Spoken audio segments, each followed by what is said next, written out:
이 시간 함께 토요 새벽 예배 영상으로 참여하시는 우리 교님들을 주님의 이름으로 환영합니다. 저는 지금 휴가 기간 중에 한국에 있습니다. 어머님과 좋은 시간 가지고 또 저같이 장모님 댁도 방문할 계획에 있습니다. 저는 지금 한국에 있지만 이 토요 새벽 예배를 미리 녹화해 놓았기 때문에 이 시간 이렇게 교인들과 영상으로 뵙고 함께 토요 새벽 예배 드릴 수 있습니다. 제가 휴가의 모든 일정 마치고 이제 교회에 6월 둘째 주일 함께 성찬 예배 드리게 될 텐데 그때 우리 교인들 또한 반갑게 교회에서 직접 뵙고 예배 드리도록 하겠습니다. 우리 다 같이 사도신경으로 우리의 신앙을 하나님께 고백하여 올림으로써 오늘 토요 새벽 예배 함께 하나님께 드리겠습니다. 전능하사 천지를 만드신 하나님 아버지를 내가 믿사오며 그 외아들 우리 주 예수 그리스도를 믿사오니 이는 성령으로 잉태하사 동정녀 마리아에게 나시고 본디오 빌라도에게 고난을 받으사 십자가에 못 박혀 죽으시고 장사한 지 사흘 만에 죽은 자 가운데서 다시 살아나시며 하늘에 오르사 전능하신 하나님 우편에 앉아 계시다가 저리로서 산 자와 죽은 자를 심판하러 오시리라. 성령을 믿사오며 거룩한 공회와 성도가 서로 교통하는 것과 죄를 사하여 주시는 것과 몸이 다시 사는 것과 영원히 사는 것을 믿사옵나이다. 아멘.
오늘 이 시간 우리 교인들과 함께 말씀 나눌 성서 신약 성경의 인물은 예수님의 어머니 마리아, 예수님의 어머니 마리아입니다. 성경에는 여러 마리아들이 등장하고 있습니다. 오늘 함께 말씀을 나눌 예수님의 어머니 마리아가 있고요. 그리고 다음 토요일에는 마르다와 마리아, 예수님을 힘써 섬겼던 마르다와 마리아에 대해서 우리가 묵상을 할 것이고요. 그리고 그 다음 주에는 막달라 마리아, 예수님의 무덤에 찾아갔으며 부활하신 예수님을 맨 처음 만났던 막달라 마리아에 대해서 우리가 함께 말씀을 나누게 됩니다. 그래서 앞으로 3번 토요일에 오늘은 예수님의 어머니 마리아, 다음 주는 마르다와 마리아, 그리고 그 다음에는 막달라 마리아, 이렇게 계속 우리가 마리아에 대해서 함께 묵상하며 은혜를 나누고자 합니다.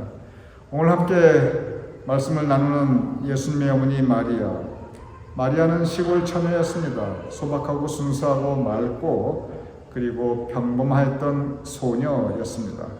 그런 그에게 약혼한 남자가 있었지요. 그의 이름은 요셉이었습니다. 그리고 요셉은 아주 가난한 목수였지만, 그렇지만 성경을 읽어보면 상당히 성실한 남자였고 책임감도 있었고, 그리고 자상하고 속 깊고 따뜻하고 정이 많은 그런 남자였습니다. 그래서 마리아는 이 요셉과 더불어서 앞으로 단란한 가정을 이루고 아기 낳고 살고, 그래서 이렇게 정말 평범하게 살아가는 그런 소박한 계획, 그 한 가지 꿈을 가지고 살아갔던 소녀였습니다. 그러던 그에게, 이 마리아에게 천사 가브리엘이 나타납니다. 그리고 그에게 그의 아들 예수님이 태어날 것을 예언해 줍니다. 누가복음 1장 32절 33절 이렇게 기록되어 있습니다. 그가 큰 자가 되고 지극히 높으신 이의 아들이라 일컬어질 것이요, 주 하나님께서 그 조상 다윗의 왕위를 그에게 주시리니 영원히 야곱의 집을 왕으로 다스리실 것이며 그 나라가 무궁하리라. 이게 무슨 말이냐면, 이제 너가 아들을 낳게 될 터인데 그 아들이 큰 사람이 되고, 그냥 큰 사람 정도가 아니라 왕 위에 올라서 이 나라를 다스리게 될 터인데, 이 나라가 무궁하리라. 즉 세세토록 너의 자손이 임금이 되어 이 나라를 다스리리라. 이러한 예언을 해줍니다. 그러니 이것은 엄청난 축복의 예언입니다. 하나님께서 우리에게 많은 복을 주시는데, 정말 그 가운데 정말 특별한 복 중에 하나가 이 자식에 대한 복인 것 같아요. 그런데 이 자식에 대한 복을 이렇게 예언하시면서 너희 아들이 왕이 되리라. 대단한 축복이지요. 그런데 그 이후 우리가 성경 말씀을 알지만, 마리아가 살면서 자식 덕을 복고 살았는가? 예수님께서 정말 이 세상에 임금이 되어서 왕궁에 살면서 호위호식하였는가? 전혀 그렇지 않습니다. 오히려 그 반대입니다. 마리아는 평생 고생합니다. 그리고 성경에 보면은 마리아가 자식 덕을 본 기록이 한 번도 나타나지 않아요. 오히려 성경 기록을 가만히 보면 마리아는 이 자식 때문에, 특별히 예수님 때문에 마음 편할 날 없이 살아가게 됩니다. 마리아가 아기 낳을 때 예수님 처음에 아기 예수 이렇게 낳게 될 때 우리 그 기록 잘 알지요. 객지로 가서 여행하였고, 이 밤에 아기 낳을 곳을 찾아 그냥 밤거리를 헤매는 그런 모습이 성경에 기록되어 있습니다. 그리고 마침내 아기를 낳아야 하는데 따뜻한 방도 아니고 그냥 마굿간에서 이 아기를 낳게 되지요. 첫 아기인데 얼마나 불안했겠어요. 얼마나 무서웠겠어요. 그런데 이 아들 낳고 미역국도 한 그릇 못 얻어먹고 그냥 이렇게 서러운 출산을 하게 됩니다. 그런데 그 이후에 아기 낳는 것도 이렇게 힘들었는데 그 이후에는 더 무서운 일이 닥치지요. 그 당시 임금이었던 헤롯 왕이 예수님이 태어났다는 얘기를 듣고, 즉 임금이 태어났다는, 새로운 왕이 태어났다는 얘기를 듣고 2살 아래 사내 아이들은 다 죽이라라고 명령을 합니다. 그래서 이 요셉과 마리아가 어린아들 예수를 데리고 애굽, 지금의 이집트로 피난을 갑니다. 이게 더 나은 삶을 위해서 아니면 놀러간 것도 아니고요. 목숨을 부지하기 위해서. 이거 그대로 있다가는 아들 죽겠구나. 그래서 그 아들의 생명을 살리기 위해서 그냥 다 뒤로 하고 애굽으로 갑니다. 그러니 거기서 또 얼마나 고생했겠어요. 그 이후에도 마리아가 그 아들 덕보는 장면은 고사하고 참 여러 가지 힘든 장면이 계속 나타납니다. 어느 날 이 아들이 찾아오지도 않으니까 명절에 이 예수님이 그 큰아들이 고깃근이라도 사들고 마리아 찾아갔다는 기록 하나도 없거든요.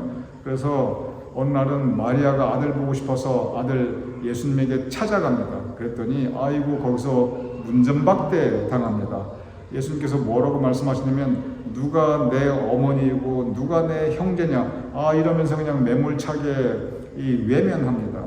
얼마나 서러웠겠어요. 얼마나 괘씸했겠어요. 그러니 이 마리아가 사실 성경에 보면은 계속 이렇게 힘든 시간을 가지게 됩니다. 그러다가 예수님께서 잡히셨지요. 십자가에 못 박히셨지요. 그리고 예수님께서 돌아가셔서 이 시신이 되어서 무덤 속에 들어가 계시지요. 그러니 이 참 마리아가 그 자기 아들이 십자가에 못 박혀 죽게 되는 그 모든 장면을 보게 되고, 그리고 나중에 무덤까지 찾아가서 그 무덤에 있는 그 아들 시신이라도 다시 한번 이렇게 잘 감싸주려고 하는 그러한 마음으로 무덤까지 찾아가는 그 모습을 성경은 우리에게 상세하게 전하고 있습니다. 그러니 이런 모든 모습을 보면 예수님은 불효자식이었습니다. 별로 이렇게 효도한 기록이 없어요. 그리고 마리아는 이 축복은커녕 고생 그런 고생 더할 나위 없는 그런 고생하면서 평생을 지내게 되는 그런 모습으로 성경에 기록되어 있습니다. 이런 그 모든 모습에도 불구하고 우리가 예수님의 어머니 마리아를 통해서 배울 수 있는 큰 교훈이 크게 두 가지가 있습니다. 마리아가 이 두 가지의 모습을 우리에게 계속 보여줍니다. 그리고 이 예수님의 어머니 마리아가 주는 이 두 가지 교훈은 모든 어머니들에게 주는 교훈이기도 합니다. 마리아가 무슨 영적 지도자도 아니고요, 위대한 신앙적인 인물도 아닙니다. 그래서 성경에 보면 마리아가 말씀을 가르친다든지 무슨 영적 지도자로서의 역할을 감당한다든지 그런 기록 전혀 없어요. 성경은 처음부터 끝까지 마리아를 예수의 어머니로서의 마리아, 그 관점에서 마리아의 모든 것을 기록하고 우리에게 전하고 있습니다. 그리고 방금 말씀드렸듯이 그런 어머니의 모습 마리아를 통해서 우리는 이 시대, 그리고 이 시대뿐만 아니라 그 모든 동서고금의 어머니들에게 주는 큰 두 가지 교훈을 우리가 함께 묵상할 수 있습니다. 첫 번째는 뭐냐면은 마리아는 자식이 고통받을 때, 자식이 어떠한 상황에 있든지 그 자식 곁을 떠나지 않습니다. 언제나 자식하고 같이 합니다. 예수님께서 오히려 영광 받으실 때 마리아는 일부러 예수님하고 좀 거리를 둬요. 그런데 항상 예수님께 찾아갈 때, 예수님 곁을 지킬 때, 그때는 언제냐면 예수님께서 고통받거나 어려움을 닥쳤거나 힘들어할 때, 그때 예수님의 어머니 마리아는 항상 그 아들 곁을 지키는 것을 우리는 성서를 통해 볼 수 있습니다. 예수님께서 잡히실 때 마리아 그 곁에 있었고요. 골고다 언덕길 갈 때 마리아 같이 움직였고요. 십자가에 못 박히실 때 그 십자가 아래 예수님의 어머니 마리아가 같이 있었습니다. 심지어 시신이 되어 무덤에 들어갔을 때도 마리아는 그 무덤에 찾아갔습니다.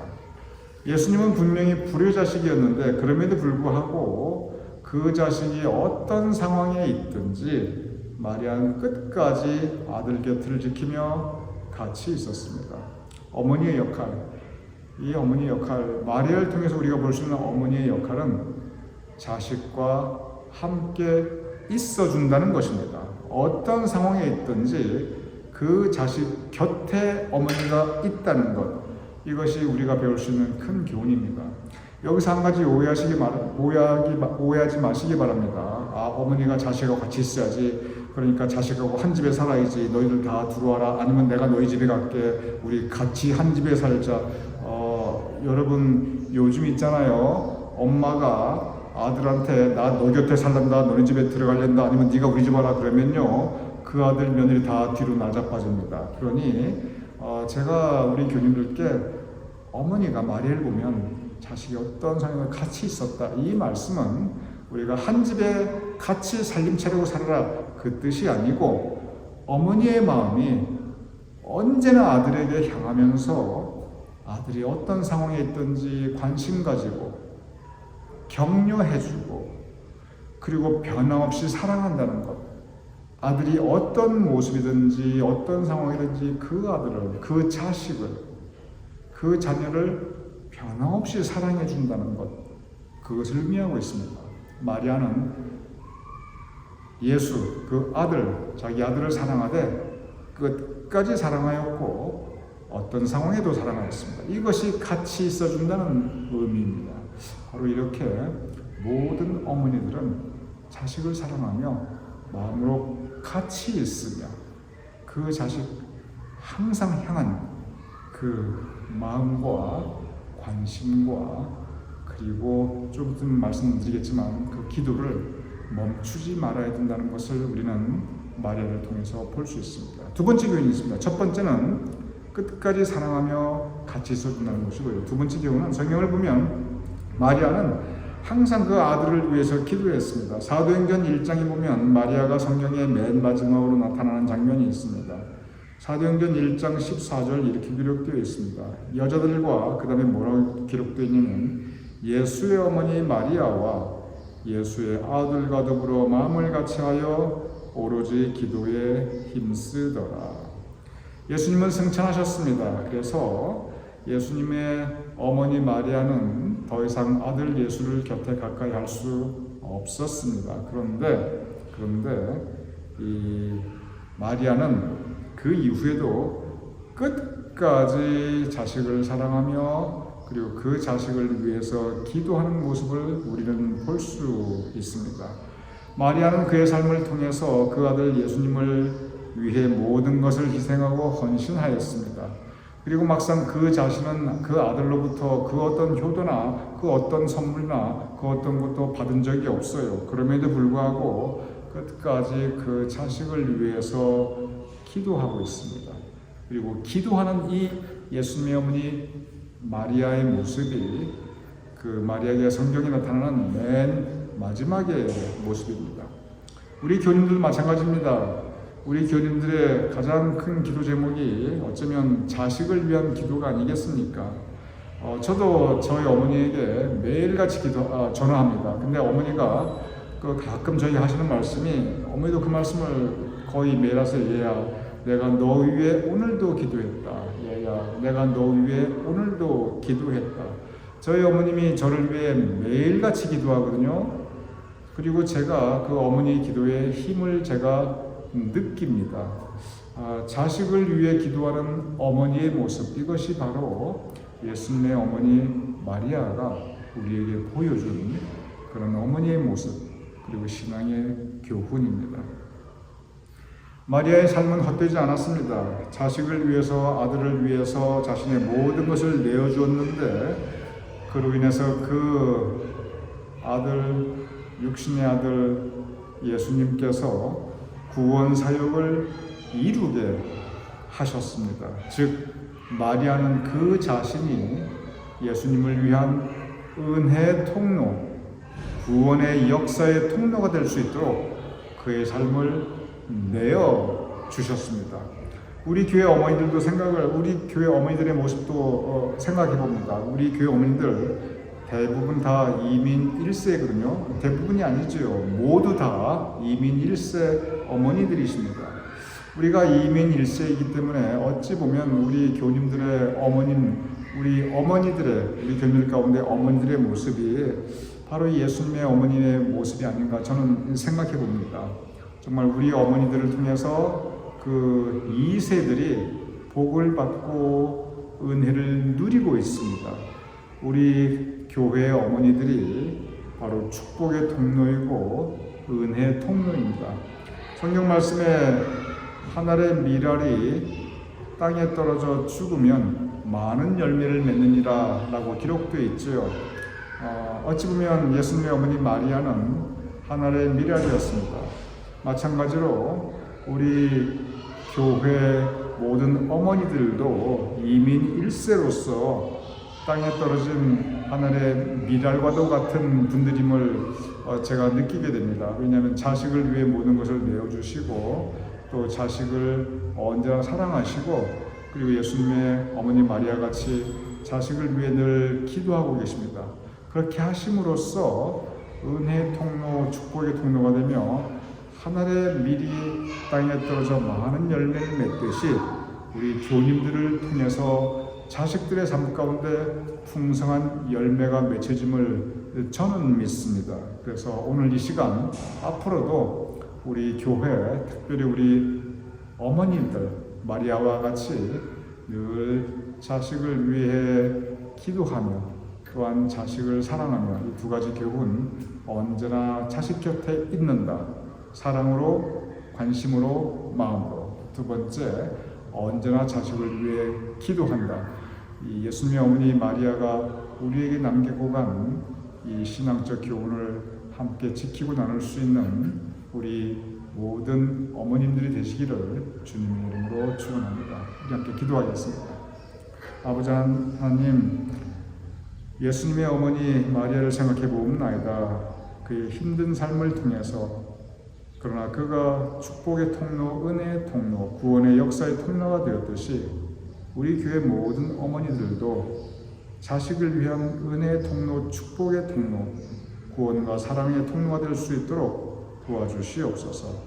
그리하여 풍성한 열매를 후손과 자손을 통하여 맺을 수 있도록 우리 교회 모든 어머니들을 주님께서 복내려 주시고 은혜 가운데 지켜주시옵소서.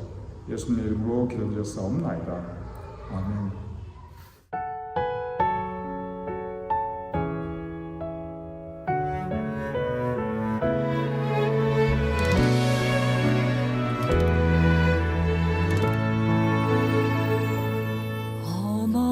어머니의 기도는 땅에 떨어지지 않네. 어머니의 기도는 자녀를 살게 하네. 어머니의 기도는 반드시 응답하리리. 어머니의 기도는 기적을 일으키네. 눈물로 뿌린 기도의 씨앗 기쁨의 열매로 거두리. 눈물로 심은 기도의 씨앗 하나님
땅에 떨어지지 않네. 어머니의 기도는 자녀를 살게 하네. 자녀를 살게 하네. 기적을 일으키네.